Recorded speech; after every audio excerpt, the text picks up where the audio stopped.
down this time. I've got myself a table. My legs do not still hurt. Although, in the walk that I'm about to talk about, it was only like a week after the Ironman, so we did stop earlier than intended. We've got 15 kilometres of walking in before I had to stop though, so be impressed. For those of you who don't know me, I'm Hannah Nicklin. I'm a game designer, a poet, a playwright. I make things with words often. And one of the things I'm making with words at the moment is this series of talks for VideoBrains on a psychogeography of games. So how place and space affects the design that game designers make. Is everyone feeling okay? Yeah. Okay, so this thing's going to happen. I'm going to tell you a few details because it makes it a bit more exciting.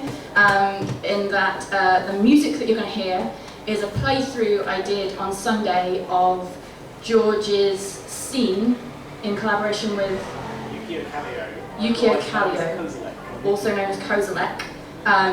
He was a musician, George does the visual design for a scene in Panoramical. Panoramical is a beautiful game/toy which allows you to adjust a series of parameters and sort of build your own musical visual landscape through different scenes. And he's designed a particular scene which is referenced in the talk. So the music you're going to hear is me playing through that and recording that. There are two main stories here. One story I'm going to tell you live, and the other story is recorded, and I'll play you bits of that story. They sort of felt apposite to me, so I put them together in a way that I found pleasing. I hope you do too. I should have it. I don't need it now, sorry. Okay. So.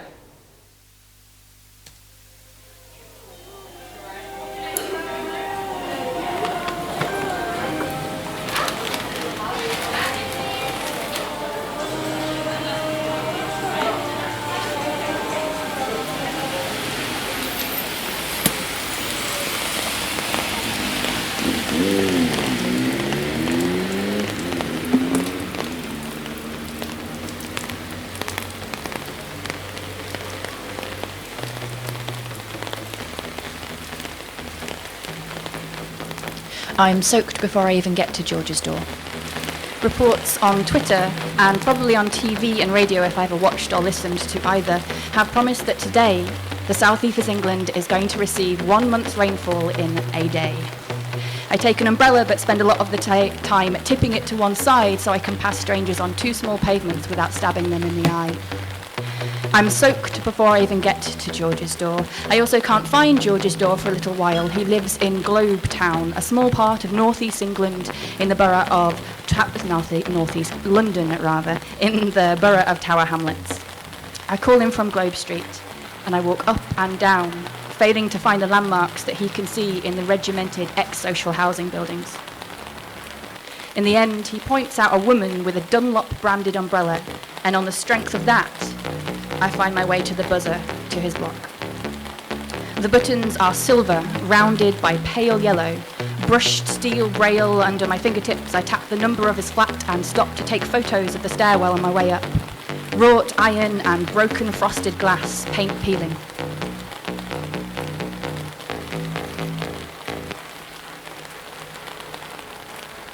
I'm standing with around 100 other people on the Sweetsway estate in N20.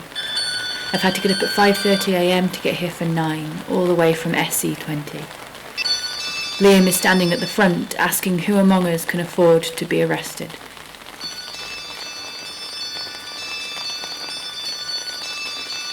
George is a Londoner. He's only lived a few years outside of the conurbation, Edinburgh for university, a few years with his dad in Farnham, an hour's train southeast of Waterloo. He grew up in the suburb of southwest London, but claims he made the switch to an allegiance to northeast London when he moved back from Edinburgh to Hammersmith. And today, in a month's worth of rain, we have agreed to walk across London. The basic conceit being that we will walk from where he lives now in northeast London to where he grew up in southwest London without once looking at a map. As we set out through the puddles of rain running off the brutalist social housing of Tower Hamlets, George talks to me about his fascination with them. I think they're really beautiful. First off, just aesthetically, I really like them. Something about repetition, but also the details in each person's flat, like the way that people customize it. The doors are different, and the stuff inside each house is different, especially when the building is all lit up in different colours. I find that really beautiful, he says. So in post-World War II Great Britain, a surprise landslide election elected a progressive left-wing government. One of the major things they attempted to tackle was a chronic housing shortage. Asks to borrow the Sharpie. Write the phone number for Green and Black Cross legal support on my arm in Sharpie. Someone with a biro notices it and asks to borrow the Sharpie off me. In sky blue, we transcribe the number 079 465 41511. Much of London has been severely damaged in the war. There were huge slums across the city. Housing became a key part of the founding of the welfare state. So in 1946, Aneurin Bevan, Minister for Health and Housing, spoke to Parliament against the way the private market and council housing separate the rich and the poor. He said, "You have colonies of low-income people living in houses provided by local authorities, and you have higher income groups living in their own colonies. This segregation of the different income groups is a wholly evil thing from a civilized point of view. It is a monstrous infliction upon the essential psychological and biological oneness of the community." London was rebuilt by Bevan's government. A new breed of social housing as part of it, in line with the ideals of producing environments both beautiful and functional. Desirable places to live for higher income groups are also providing social homes that were more than just sufficient but impressive, attractive, well-equipped. As part of this movement, brutalist architects like Erno Goldfinger, Dennis Lasdon, Peter and Alison Smithson reshaped post-war Britain with open, egalitarian design in mind. If you've not heard of it before, brutalism is well known for its big blocky shapes, its exposed structures, use of sharp corners, strong geometry, and heavy use of rough, unfinished surfaces like concrete and pebble dash.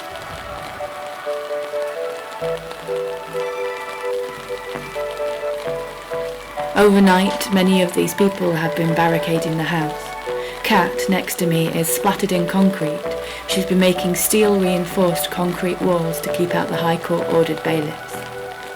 Liam, standing in front of us, explains that to resist a High Court bailiff in any way is an arrestable offence.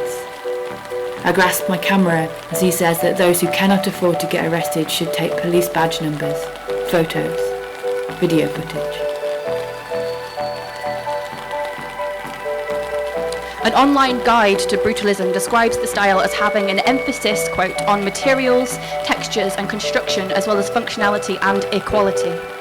The brutalist architects challenged traditional notions of what buildings should look like, focusing on interior spaces as much as exterior. They also showed the building's construction unafraid to make a feature of towers, plumbing, ventilation ducts in their creations. That's from Brutalism, everything you want to know but were afraid to ask. So think the Barbican Estate, think the National Theatre, think the old Birmingham Library in Birmingham. So I had always felt a little dismissive of brutalism, these buildings, but through George's eyes, on the walk, I began to see the exposure of process, of structures, of the strong angular geometry, the unfinished surfaces. I begin to find them politically interesting. There is a political intent in exposing process.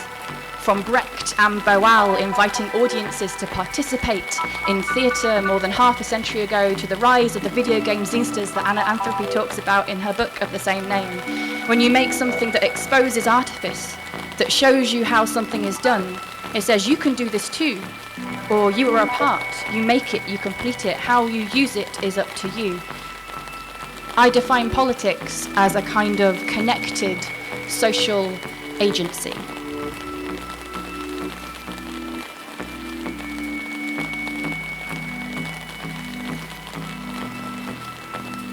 We are standing outside the last occupied house on the estate.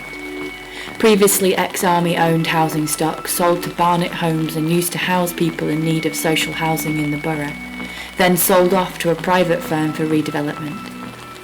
to the ill and disabled man and his family in this last house. That means eviction. That means homes they will no longer be able to afford to return to. The man's name is Mustafa, and he has 2 older sons, 2 young daughters.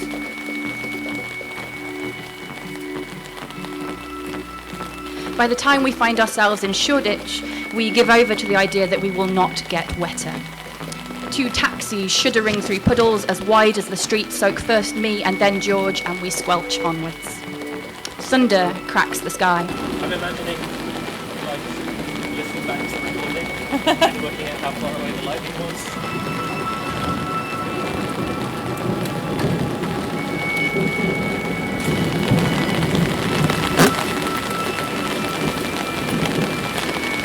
And is suddenly followed by lightning.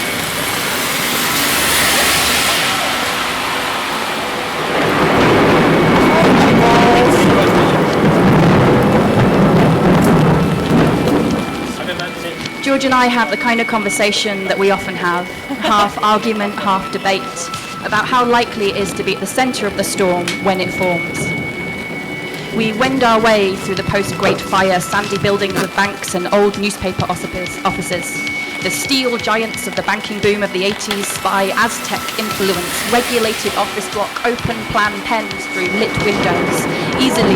More easily than we think, we find ourselves navigating the city. We find that when George's residential compass fails, my cycling one picks us up again. So George begins talking to me about how he fell into game design. From an early entry into a student competition to finding jobs through friends of friends, his code and design skills developing. George's game design, his career, it can seem a little incoherent on paper. Cubes, where you navigate your way through brightly coloured cubes as they fall towards you. Hell is Other People, an early bullet hell work where you play against the ghost of every player who went before you. Live play games like Punch the Custard, where you punch an actual bucket of custard. The conductive properties of custard completing a circuit to count the number of times you can do it within a time limit. Fabulous Beasts, his current main project, a game of 3D printed abstract animal Jenga, where moves in the physical game constitute moves in a digital one. What unites them is a deep interest in process, in the reasoning and way of doing things. In his degree, cognitive science, we see this interest in George. He's interested in the relationship between the player, with the player, and the designer. He says, I'm interested in the interface between people and machines, and people and computers and AIs, and also how the flip side of that in terms of trying to recreate, trying to understand how people work by recreating them as a computer. It's all about human intuition and a sense of understanding a thing, of knowing a thing, and just a kind of lightness and embodiment of being a person, and how that integrates interestingly with computers, which those kinds of properties don't come naturally to. George is interested in the connection.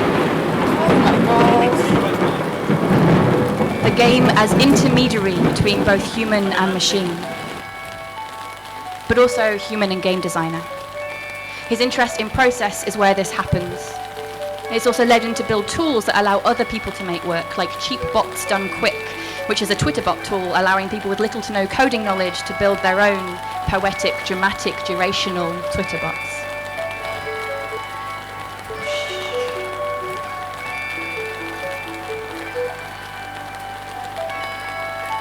All Mustafa is asking is that they rehome him somewhere suitable for his accessibility needs. They didn't offer him that, though. A new home that he could live in. They did, however, stop his housing benefit for long enough that he couldn't pay the rent. That meant they could evict him without rehousing him. And that's why 100 of us are standing outside his house at 9 a.m, barricading him in. We ponder a puddle that spans the whole of an underpass. George runs through it, claiming that if you run faster than the splashback will go behind you and you'll stay dry. Unable to conceive of being wetter, I take long, slow strides. We cross the river at Millennium Bridge, pose for a photo while I worry people might think that we're tourists.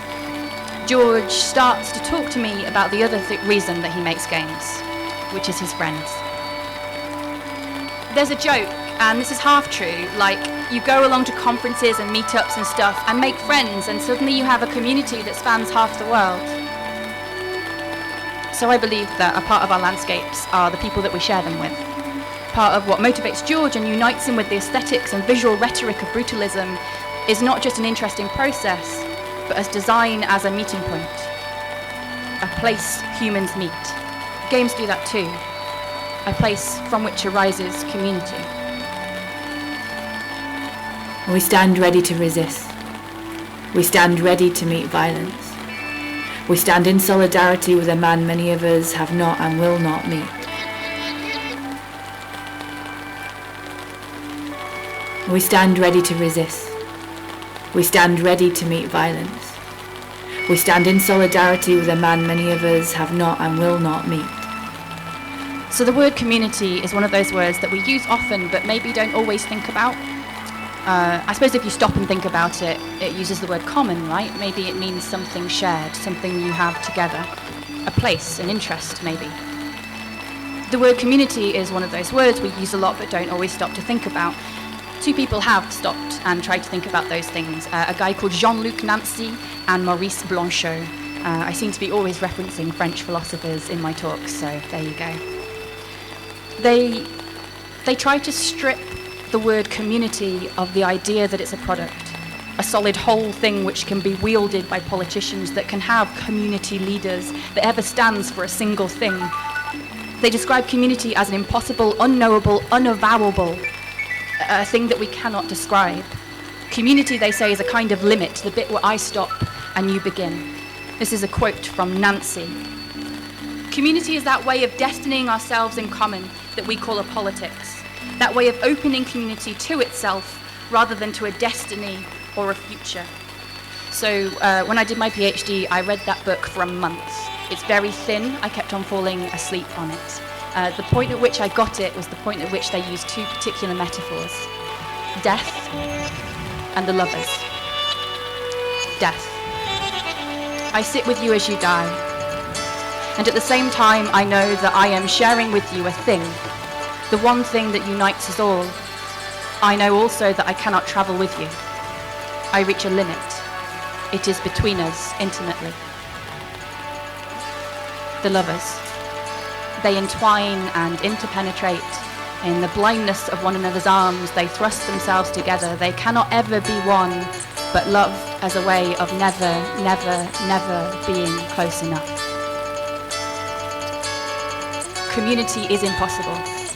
It is revolutionary because it cannot be completed. It is not a product. It's a destination never reached. The act is a process. It is one of trying despite certain failure. A kind of profound, active empathy. Community is impossible because it can never be completed. I can recognize that you are as human, as broken, a beautiful mess as I am.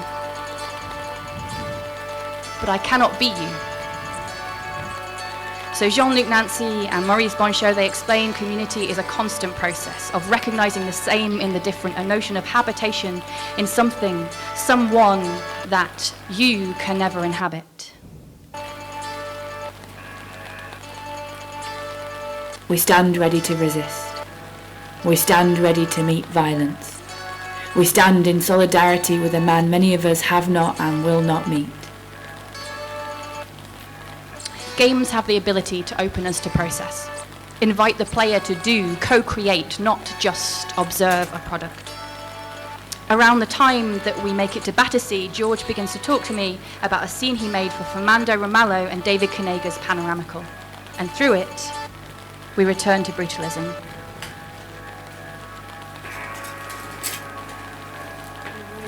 George says, I like the optimism of it.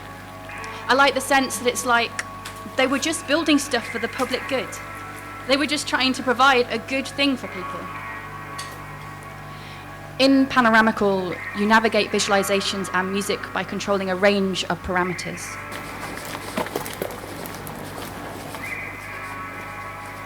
Each change you make changes the visual and musical architecture of the space you inhabit.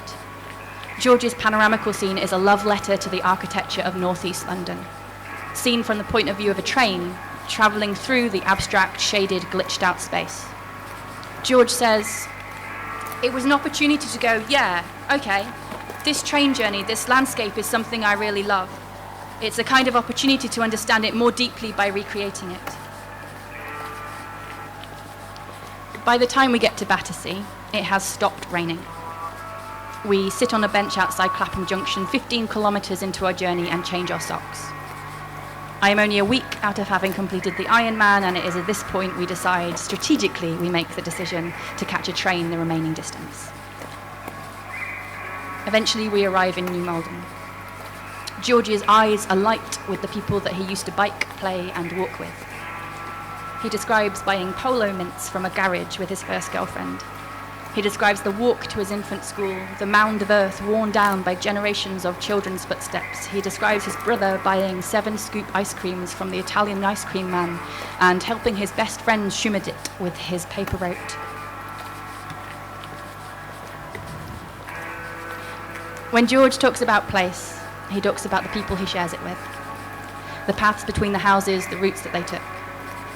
When George makes games, he's interested in people and process, towards a kind of community, like the Brutalists.